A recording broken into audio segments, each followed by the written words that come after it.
ओम नमो भगवते वासुदेवाय।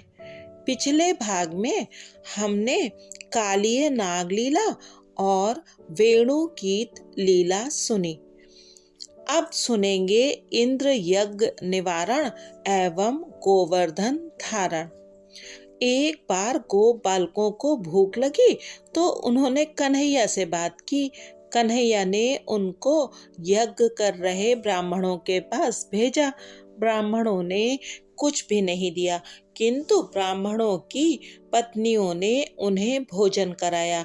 यही है यज्ञ, पत्नियों के उद्धार की संक्षिप्त कथा। अन्नदान सर्वोत्तम दान है। भगवान गरीबों और परम पवित्र ब्राह्मणों के मुख से भोजन करते हैं। सभी को यथाशक्ति भोजन कराओ। अब आती है गोवर्धन लीला। गोवर्धन लीला के पश्चात ही रास लीला आएगी। गो का अर्थ है ज्ञान और भक्ति। ज्ञान और भक्ति को वृद्धिगत करने वाली लीला ही गोवर्धन लीला है। ज्ञान और भक्ति को बढ़ाने के लिए क्या किया जाए? घर छोड़ना पड़ेगा। गोप गोपियों ने घर छोड़कर गिरिराज पर वास किया था। हमारा घर भोग भूमि होने के कारण राग, द्वेष, अहोभाव, तिरस्कार, वासना आदि हमें घेरे रहते हैं। घर में विषमता होती है और पाप भी।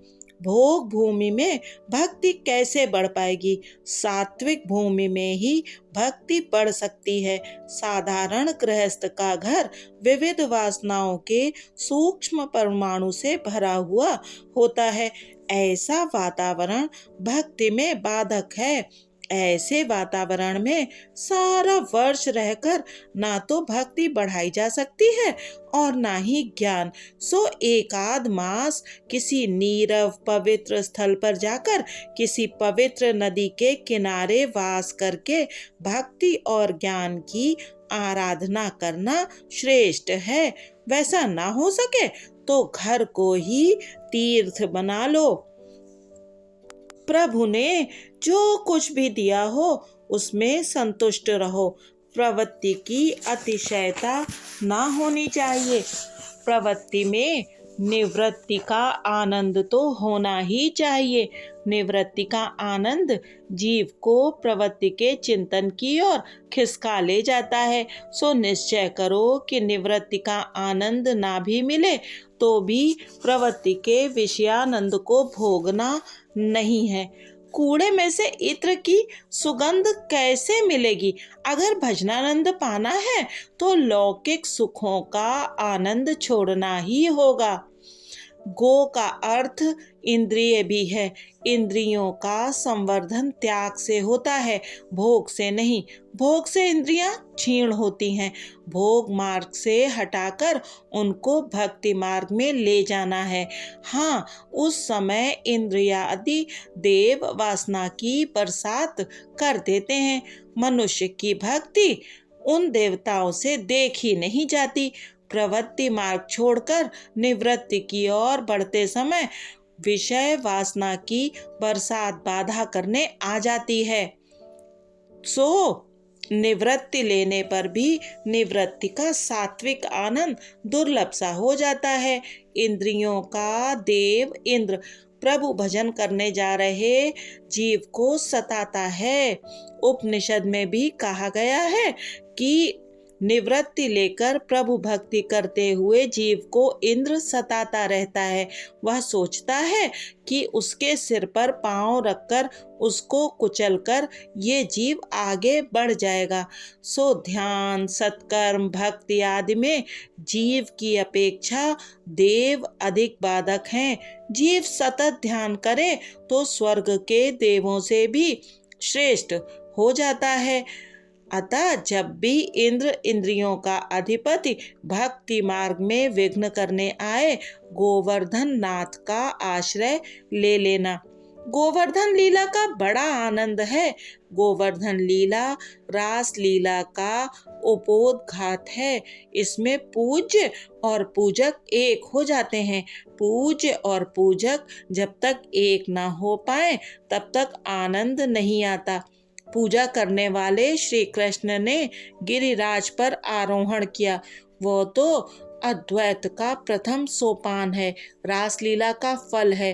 गोवर्धन लीला ज्ञान और भक्ति को बढ़ाती है। उनके बढ़ने से रासलीला में प्रवेश मिलता है, किंतु उस अवस्था में इंद्रिय वासना की बरसात से बचना बहुत जरूरी होता है। परमात्मा के समान पवित्र बने बिना प्रभु पूजा का अधिकार नहीं मिलता। शास्त्रों में अंगन्यास, करन्यास आदि विधियां बताई गई हैं। दिवाली के दिन गोवर्धन पूजा की जाती है, क्योंकि पिछले सभी दुखों को भुलाकर बैर को मिटाना है। विरोध जब तक नहीं जाता पूजा नहीं हो पाती। गोवर्धन पूजा के समय कन्हैया 7 बरस का था। पूज्य और पूजक जब एक होते हैं तब रास का फल मिलता है। इसी कारण से तो रास लीला गोवर्धन लीला के बाद आती है। हर बरस नंद बाबा इंद्र याग करते थे। यज्ञ की तैयारी होने लगी तो कन्हैया ने पूछा, बाबा ये सब क्यों हो रहा है? कौन से देव के लिए और किस उद्देश्य से यह यज्ञ किया जा रहा है? नंद बाबा समझाने लगे, वर्षा का देव है इंद्र। इंद्र बरसात बरसाए, धान्य और घास उग सके और सभी जीव चैन से जी सकें। इंद्र हमारे ईश्वर हैं, उनको प्रसन्न करने के लिए यज्ञ कर रहे हैं। कन्हैया किसी भी देव का ना तो अपमान करते हैं और ना उपेक्षा। कन्हैया ने कहा, इंद्र का यज्ञ करना तो ठीक है, किंतु उसे ईश्वर क्यों माना जाए? कोई भी व्यक्ति 100 यज्ञ करके इंद्र पद पा सकता है। इंद्र को जानते हो? नंद बाबा, बेटा कौन है वो? कन्हैया, यह मेरा गोवर्धन नाथ इंद्र का इंद्र है। वह चारों दिशाओं का देव है। पूर्व में जगन्नाथ जी, दक्षिण में रामेश्वर, पश्चिम में द्वारिकानाथ और उत्तर में बद्रीनाथ हैं। इन चारों के मध्य में है गोवर्धन नाथ। वह सबका स्वामी है, अतः मध्य में बैठा हुआ है। बाबा उसी की पूजा करो। कई वर्षों से तुम इंद्र की पूजा करते आए हो, किंतु उसका कभी दर्शन भी हुआ है क्या? नंद बाबा, नहीं तो। कन्हैया, इतने वर्षों की पूजा के बाद भी वह दर्शन नहीं देता है। इसका अर्थ यह हुआ कि वह अभिमानी है। जिस देव को कभी देखा तक नहीं है उसकी पूजा क्यों करते हो? यह गोवर्धन तो हमारा प्रत्यक्ष देव है। जो पर्वत दिखाई दे रहा है वह तो उसका आदि भौतिक स्वरूप है। उसका आदि दैविक स्वरूप तो और ही है, सूक्ष्म है। गोवर्धन नाथ इस पर्वत में सूक्ष्म रूप से बसे हुए हैं। वह हम सभी के रक्षक हैं। मुझे कई बार उनका दर्शन हुआ है। गोवर्धन नाथ दीपक की जीवंत ज्योति हैं। तुम सब उन्हीं की पूजा करो, तुम सबको उनका दर्शन होगा। इंद्र के अभिमान को मिटाने का श्री कृष्ण ने निश्चय किया है, सो सबको समझा रहे हैं कि इंद्र देव के बदले गोवर्धन नाथ की पूजा की जाए। नंद बाबा, गोवर्धन नाथ की पूजा विधि हम जानते ही नहीं है, सो पूजा करेंगे कैसे? कन्हैया, बाबा मैं जानता हूँ, तुम चिंता ना करो। गोवर्धन नाथ की पूजा की तैयारी करो। गरीबों के लिए अन्नकूट करना है। गरीबों, गायों और सदाचारी ब्राह्मणों की पूजा ईश्वर की पूजा है। सभी घरों से खाने पीने की वस्तु मंगाई गई। गायों का जलूस निकाला गया। जिसके घर से खाद्य सामग्री नहीं आएगी उसके घर अन्नपूर्णा नहीं आएंगी। नंद बाबा, तेरा ठाकुर भोजन करता हुआ मुझे दिखाई देगा क्या? कन्हैया, हम सब देख सकेंगे। ब्रजवासियों को अत्यंत आनंद हुआ। कन्हैया ने गोवर्धन पूजा के लिए दिवाली के दिन तय किया था। वे सब गाड़ियां भर भर के खाद्य सामग्री लेकर गोवर्धन के पास आए। सभी ब्राह्मणों को भी आमंत्रण दिया गया था। ब्राह्मण वेदोच्चारण करने लगे और कन्हैया अभिषेक, आज भगवान कृष्ण पूजा कर रहे हैं। गोप बालकों से यमुना जल मंगाया गया। बालक थक गए पानी लाते लाते, तो कहने लगे, कन्हैया यमुना जी बड़ी दूर है और तेरा देह है बड़ा लंबा चौड़ा, अभिषेक के लिए इतना सारा पानी हम कैसे ला सकेंगे। कन्हैया, अरे मित्रों, मेरा यह गोवर्धन नाथ तो बड़ा दयालु है, तुम चिंता ना करो। अब कन्हैया प्रार्थना करने लगा, हे गोवर्धन नाथ, मेरे मित्र थक गए हैं, गंगा यमुना तो आपके चरण में ही है, कृपा करके किसी को प्रकट करो। उसी समय गोवर्धन से गंगा जी प्रकट हुई। इसे मानसी गंगा कहते हैं। सभी बालक आनंद से उछलने लगे। नदी आई, नदी आई। कन्हैया ने समझाया कि कोई सामान्य नदी नहीं, गंगा जी हैं। गोवर्धन का अभिषेक पूर्ण हुआ तो श्रृंगार किया गया। ब्रजवासी कहते हैं, अभिषेक दर्शन में हमें बड़ा मजा आता है। यह ठाकुर जी तो हमें देखकर हंस रहा है। ब्रजवासी चंदन लाए तो कन्हैया ने कहा, ठंड की ऋतु है, सो चंदन से मेरे भगवान को कष्ट होगा। बालकों ने कुमकुम का तिलक करने की सोची। कन्हैया, कुमकुम का तिलक कैसे कर सकते हैं, किंतु वह कहीं नाक में ना चली जाए, नहीं तो छींक आएगी। सेवा पूजा करते समय मूर्ति को चेतन मानो, जड़ नहीं। मूर्ति में साक्षात परमात्मा है, ऐसा मानो। अपनी देह के प्रति जो प्रेम रखते हो वैसा ही प्रेम भगवान के प्रति भी रखो। प्रभु बड़े आनंद प्रिय हैं। कन्हैया ने अपना एक स्वरूप नंद बाबा के पास रखा और दूसरे से गिरिराज में प्रवेश किया। सब कहने लगे, कन्हैया ये पर्वत तो सांस ले रहा है। भगवान के 3 स्वरूप हैं, आध्यात्मिक, आधिदैविक और आधि भौतिक। ठाकुर जी ने दही का तिलक किया। दही नाक या मुंह में चली जाए तो भी कुछ नहीं होगा। कन्हैया, अब हम ठाकुर जी का चावल से अभिवादन करें। कन्हैया, नहीं नहीं, चावल कहीं ठाकुर जी को लग गए तो। सब कहने लगे, तो फिर हम क्या करें। कन्हैया, मोती से पूजा करो। यदि प्रेम से मोती से अभिवादन करोगे तो तुम्हारा घर मोतियों से भर जाएगा। भगवान का एक स्वरूप चतुर्भुज भी है, वह आदि भौतिक स्वरूप है। कन्हैया आज अपने को ही प्रणाम कर रहा है।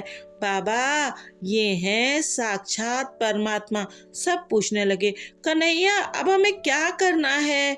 तो कन्हैया ने कहा, मेरे प्रभु को भूख लगी है, भोग लगाओ। भगवान को भोग लगाए बिना कभी ना खाना। भोग ना लगाने से वे तो भूखे नहीं रह जाएंगे, किंतु कभी तुम्हें भूखे रहना भी पड़े, इस जन्म में या किसी भी जन्म में। ब्रजवासी, क्या गोवर्धन नाथ भी भूखे होते हैं, क्या वे सचमुच खाएंगे। कन्हैया, हाँ, मेरा नाथ तो दीपक की ज्योति सा जीवंत है, प्रत्यक्ष है, यह हमारे सामने ही खाएगा। सभी खाद्य सामग्री प्रकोष्ठ के आकार में रखी गई। ऊपर तुलसी दल भी अर्पण किया गया। हे गोवर्धन नाथ, आपको तो कौन खिला सकता है, आप तो समग्र जगत के अन्नदाता हैं। हमारी भावना है, प्रार्थना है कि आपको भोजन करते हुए निहारें। ठाकुर जी थाली उठाकर खाने लगे। गोप बालक आनंद से नाचने लगे। लाला, ये ठाकुर जी तो सचमुच खा रहे हैं। सभी बोल उठे, कन्हैया के ठाकुर जी तो सचमुच दीपक की ज्योति के समान जीवंत और प्रत्यक्ष हैं। गोवर्धन नाथ ने भोजन जारी रखा तो गोप बालक चिंतित होने लगे। लाला, ये तो लगता है सब कुछ खा जाएंगे, लंबे अरसे से भूखे लगते हैं, हमारे लिए भी कुछ रख छोड़ेंगे या नहीं। तू तो कभी अकेले नहीं खाता है और ये तो अकेले ही खाए जा रहे हैं, प्रसाद भी नहीं मिलेगा क्या। कन्हैया, मेरे ठाकुर जी जितना खाएंगे उतना ही हमें भी देंगे। देखो, गोवर्धन नाथ के पास लक्ष्मी जी आ गई हैं। वे जिसके घर का भोजन करते हैं उसके घर महालक्ष्मी जी की कृपा होती है। गोवर्धन नाथ की पूजा और आरती के बाद सभी ब्रजवासी भोजन करने बैठ गए। छोटा कन्हैया परोस रहा है और सभी को आग्रह कर कर के खिला रहा है। गोपालक कहते हैं, आज तो इतना अच्छा भोजन बना है कि एक की जगह 3-4 पेट हो जाए तो मजा आ जाए। कन्हैया, चाहे जितना खाओ किंतु बिगाड़ मत करना। अन्न तो ब्रह्म है, उच्छिष्ट खाएगा वह तुम्हारा पुण्य भी खा जाएगा। प्रसाद का अपमान करोगे तो गोवर्धन नाथ क्रोधित हो जाएंगे। अन्न का कभी अनादर न करो। भिखमंगों को भी जूठा अन्न न दिया जाए। भिखमंगा है तो क्या, वह भी ईश्वर ही का तो अंश है। सभी को प्रसाद दिया गया। सभी ने रात्रि के समय तलहटी में विश्राम किया। इधर नारद जी इंद्र के पास आए। नारायण नारायण नारायण नारायण, उस गोपाल के बच्चे ने तेरा अपमान किया है। उसने तेरी पूजा करने के बदले गोवर्धन नाथ की पूजा करवाई। इंद्र ने कोपायमान होकर 12 मेघों को आज्ञा दी, उस गोपाल के बच्चे ने मेरा अपमान किया है। ब्रज पर टूट पड़ो और सभी का नाश कर दो। मेघों ने ब्रज में हाहाकार मचा दिया। कार्तिक मास में इतनी भारी वर्षा कभी नहीं होती। सभी भयभीत हो गए। नंद जी भी व्याकुल हो गए। कन्हैया कहने लगा, मेरे प्रभु गोवर्धन नाथ सभी की रक्षा करेंगे, उनमें विश्वास रखो। उन्होंने मुझसे स्वप्न में कहा है कि वे मेरी पूजा से प्रसन्न हुए हैं। 7 दिनों तक वर्षा होती रहेगी, उसके बाद उनकी शरण में जाने से वे हमारी रक्षा करेंगे। मैं भार रहित होकर तेरी उंगली पर खड़ा रहकर सभी की रक्षा करूंगा, ऐसा भी उन्होंने कहा है। लाला, ऐसी बात है तब तो जल्दी उठा गोवर्धन को। कन्हैया, मैं अकेला कैसे उठा पाऊंगा, तुम सब भी मेरी सहायता करना। गोवर्धन नाथ फूल से हल्के हो गए और कन्हैया की उंगली पर खड़े हो गए। श्री गिरधारी लाल की जय। परम आश्चर्य हुआ है, ब्रजवासी दर्शन से तृप्ति ही नहीं पा रहे हैं। 7 दिनों तक मूसलाधार वर्षा होती रही। गोपालों ने सोचा कि कन्हैया अकेला थक जाएगा। उन्होंने अपनी लकड़ी का आधार दिया। कन्हैया, हमने अपनी लकड़ी पर गोवर्धन को उठा लिया है, तो थक गया होगा, हटा ले अपनी उंगली। कन्हैया, तुम्हारी लकड़ियों पर खड़ा है। अच्छा, तो मैं उंगली हटा लेता हूँ। ज्यों ही कन्हैया ने उंगली हटाई, पर्वत का भार असह्य हो गया। गोपाल पुकार उठे, अरे कान्हा, ये तो नीचे की ओर धंस रहा है, जल्दी आधार दे। आधार लेना ही पड़े तो केवल ईश्वर का लो, किसी और का नहीं। जिसे जो चाहिए गोवर्धन नाथ उसे वही देते हैं। कन्हैया अलौकिक शक्ति का दर्शन करा रहा है। वह वंशी बजाने लगा तो गोवर्धन नाथ डोलने लगे। सभी को अतिशय आनंद हुआ। गिरधारी का स्वरूप ऐसा जो दिव्य था कि ब्रजवासी 7 दिनों तक देह धर्म भूल गए, भूख प्यास भी भूल गए। इस प्रकार 7 दिनों तक भगवान श्री कृष्ण ने गोवर्धन के तले सभी ब्रजवासियों और गायों आदि की रक्षा की। अब इंद्र को कन्हैया के वास्तविक स्वरूप का भान हुआ। ये तो है साक्षात परमात्मा। उनका अभिमान हवा हो गया। वह प्रार्थना करने लगा, मेरी भूल हो गई, हे नाथ मुझे क्षमा करें। उसने मेघों को भी रुक जाने की आज्ञा दी। सभी ब्रजवासी बाहर आए और ब्रज में गए। इंद्र ने भी श्री कृष्ण का दूध से अभिषेक किया। उस दूध को जहाँ इकट्ठा किया गया था उसे सुरभि कुंड कहते हैं। कुछ लोगों को आशंका हुई कि ये कन्हैया शायद ईश्वर है। एक सभा सी हुई और चर्चा चल पड़ी। कहाँ ये 7 बरस का लड़का और कहाँ वह भारी भरकम गोवर्धन पर्वत, यह नंद जी का ही पुत्र है या किसी का उठा लाया गया है। हम नंद जी को बुलाकर उन्हीं से पूछें। नंद बाबा आए तो पूछा गया, ये लड़का किसका है? नंद बाबा, यह मेरा ही पुत्र है। गर्गाचार्य ने बताया था कि कन्हैया में नारायण जैसे गुण हैं। यशोदा ने वह चर्चा सुनी तो कन्हैया से पूछा, तो किसका है रे? कन्हैया, तेरा ही तो हूँ मैं। यशोदा, लोगों का कहना है कि मैं और तेरे पिताजी गोरे हैं, फिर भी तू काला क्यों है? कन्हैया, माँ, जन्म के समय तो मैं गोरा ही था, किंतु तेरी भूल के कारण मैं काला हो गया। मेरा जब जन्म हुआ था तब बड़ा ही अंधेरा छाया हुआ था और सभी नींद में डूबे हुए थे। मैं अंधेरे में सारी रात करवटें बदलता रहा, सो अंधेरा मुझसे चिपक गया और मैं काला बन गया। भोली यशोदा ने कन्हैया की बात सच्ची मानी। 12 बजे तक मैं जाग रही थी और उसके बाद न जाने क्या हुआ था। मेरी ही भूल के कारण मेरा कन्हैया काला हो गया। एक नाथ महाराज और ही कारण बताते हैं। मनुष्य का कलेजा काला है क्योंकि उसमें काला काम रहता है। श्री कृष्ण कीर्तन, ध्यान, धारणा, स्मरण, चिंतन करने वालों की कालिमा कन्हैया खींच लेता है। वैष्णवों के हृदयों को उज्जवल करते करते कन्हैया काला हो गया है। विषयों के बारे में ही जो सोचता रहता है उसका अंतर काला हो जाता है। कन्हैया उसे उज्जवल करने में लगा है। गोपियों का कहना है, हम आंखों में काजल लगाती हैं, कन्हैया हमारी आंखों में बसा रहता है, सो काजल से काला हो गया है। महाभारत के उद्योग पर्व में एक प्रसंग है। विष्टि के हेतु आए हुए कृष्ण से दुर्योधन ने कहा, तेरे माता पिता कौन है? यह अभी तक निश्चित नहीं हो पाया है कि नंद यशोदा तेरे माता पिता हैं, तो तू काला क्यों है? श्री कृष्ण, मैं कौरवों का काल बनकर आया हूँ, सो काला हूँ। किंतु दुर्योधन से ऐसी बात करने वाले श्री कृष्ण राधा से कुछ और ही कहते हैं। लीला ने कुंज में दोनों विराजमान थे। राधा ने प्यार से पूछा, नाथ, वैसे तो तुम सुंदर हो, किंतु श्याम क्यों हो? श्री कृष्ण, वैसे तो मैं गौर ही था, किंतु आपकी शोभा को वृद्धिगत करने के लिए श्याम हुआ हूँ। आपका सौंदर्य बढ़ेगा तो लोग आपकी प्रशंसा करेंगे।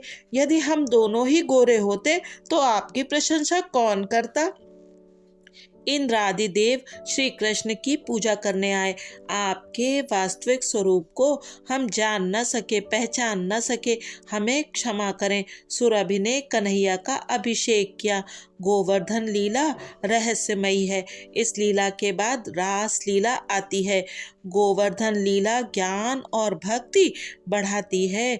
जब ईश्वर के व्यापक स्वरूप का अनुभव हो जाता है तभी ज्ञान और भक्ति बढ़ती है। गोवर्धन लीला में पशु पक्षी सहित सभी को प्रसाद दिया गया। ईश्वर जगत में व्याप्त हैं और सारा जगत ईश्वर में समाहित। शिवः केवलो अहम, यह तो वेदांत की चरम सीमा है। किंतु आरंभ में तो सभी में ईश्वर को निहारो। उपासना के दो भेद हैं, व्यक्त और व्यक्त। प्रत्येक में ईश्वर को देखोगे तो वासना नहीं जागेगी। सुंदरी को मां दृष्टि से देखने से कामना कैसे जाग सकती है? इसी प्रकार सभी के प्रति ईश्वर भाव धारण करो। जड़ चेतन सभी में कृष्ण का अंश है, ऐसा अनुभव कराने के हेतु भी यह गोवर्धन लीला रची हुई थी। इंद्रियां जब ज्ञान और भक्ति की ओर बढ़ने लगती हैं, वासना बाधक बनकर खड़ी हो जाती है। दूध उबलने लगता है तो उस पर पानी के छींटे डालने से वो शांत हो जाता है। वासना के वेग को हटाने के लिए श्री कृष्ण का आश्रय लो। भगवद आश्रय काम वासना के भार को सहने की शक्ति देता है। भगवान ने हाथ की सबसे छोटी उंगली पर गोवर्धन पर्वत धारण किया था। यह उंगली सत्व गुण का प्रतीक है। इंद्रियों की वासना वर्षा के समय सत्व गुण का आश्रय लो। सद्ग्रंथ का सेवन करो। सद्ग्रंथ और संतों का संग वासना से लड़ने की शक्ति देगा। जीव लकड़ी का आधार लेता है, किंतु प्रभु का आधार ही जीवन सफल बनाता है।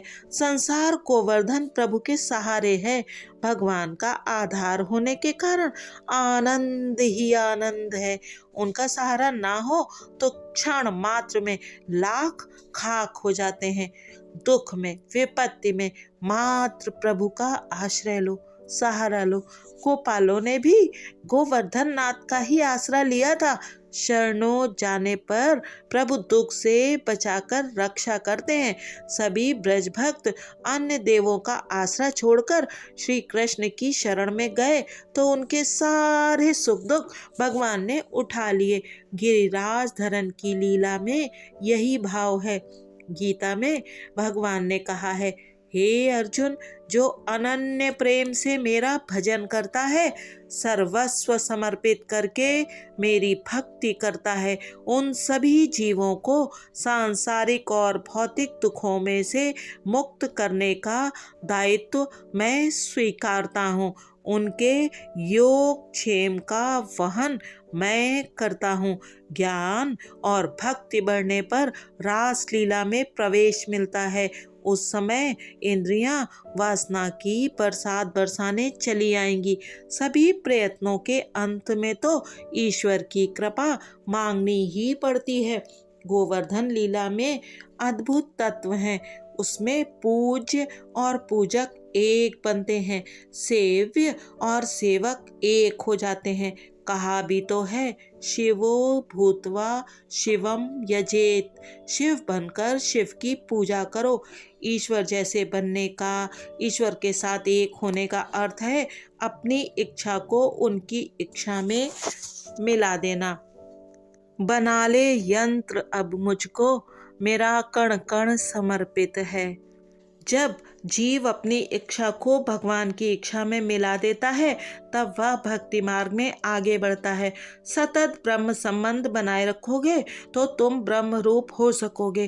गोवर्धन लीला में पूजा करने वाले भी कृष्ण हैं और जिसकी पूजा हो रही है उस गोवर्धन में भी वही है।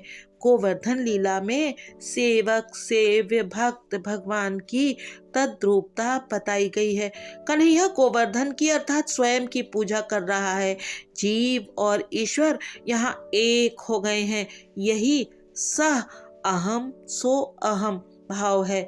हम भी गिरिराजधारी को वंदन करके स्तुति करें।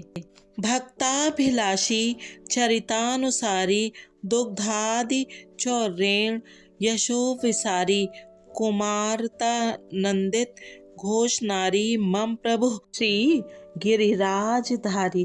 भक्त इच्छानुसारी बाल लीला में दुग्धादि चोर कर यश विस्तारने वाले ब्रज वनिता रंजक ऐसे गिरिराजधारी श्री कृष्ण मेरे प्रभु हैं। वृंदावने गोधन वृंदचारा मम प्रभु श्री गिरिराजधारी। गोवर्धन लीला से गोपियों को विश्वास हो गया कि कन्हैया तो ईश्वर है, तो उनसे एकाकार होने की भावना जागी और रास लीला हुई। भक्ति रस में इंद्रियों को सराबोर करोगे तो रास लीला में प्रवेश मिलेगा। श्री कृष्ण का देवाधिदेवत्व सिद्ध करने के हेतु ब्रह्मा इंद्र वरुण आदि का पराभव किया गया। ब्रह्मा जी को सृष्टि के सृजक होने का अभिमान था। भगवान ने अनेक स्वरूप धारण करके अपने उन स्वरूपों से स्वयं क्रीड़ा लीला करके ब्रह्मा जी के अभिमान को दूर कर दिया। इंद्र को स्वर्ग के राजा होने का अभिमान गोवर्धन लीला से उन्होंने दूर किया। इंद्र ने मान लिया कि उसे स्वर्ग के सिंहासन पर कृष्ण ही ने बैठाया है। श्री कृष्ण अवतार नहीं, अवतारी पूर्ण पुरुषोत्तम है। ये ब्रजवासी गोसेवा एकादशी व्रत कृष्ण कीर्तन आदि करते थे, सो श्री कृष्ण मथुरा से गोकुल आए। ब्रजवासी तो भोले थे और बहुत पढ़े लिखे भी नहीं थे। ये योग विद्या से भी अज्ञात थे, फिर भी उनके भोलेपन के कारण उनको भगवान मिले। ब्रजवासी एकादशी व्रत विधि पूर्वक करते थे, अर्थात उन्होंने कृष्ण की सच्ची सेवा की और उन्हें आनंद दिया। शास्त्र ने एकादशी व्रत विधि पूर्वक करने को कहा है।